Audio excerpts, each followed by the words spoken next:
நாள் வரைக்கும் தமிழ்நாட்டு பக்கம் எட்டி பார்க்காத திரு நரேந்திர மோடி அவர்கள், பாரத பிரதமர் அவர்கள் இப்போ தமிழ்நாட்டை நோக்கி வர ஆரம்பிச்சிருக்கிறார். என்ன காரணம்? தேர்தல் வந்தோடனே அவருக்கு தமிழ்நாடு ஞாபகம் வந்துடும். இனிமே மோடியை பிடிக்க முடியாது.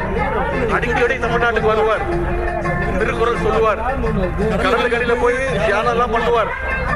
கொஞ்ச நாள் முன்னாடி தமிழ்நாட்டுக்கு வந்துட்டார். என்ன சொன்னாரு? தமிழ்நாட்டுக்கு டபுள் இன்ஜின் சர்க்கார் வேணும் அப்படின்னு சொன்னார்.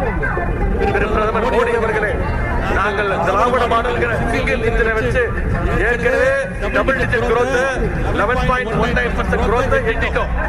நீங்க சொல்ற அந்த டபுள் டிஜிட் டப்பா இன்ஜினை வச்சுட்டு பீகார், உத்தரப்பிரதேச மாநிலங்கள் இன்னும் 6% வளர்ச்சியை கூட நீங்க தொடரல.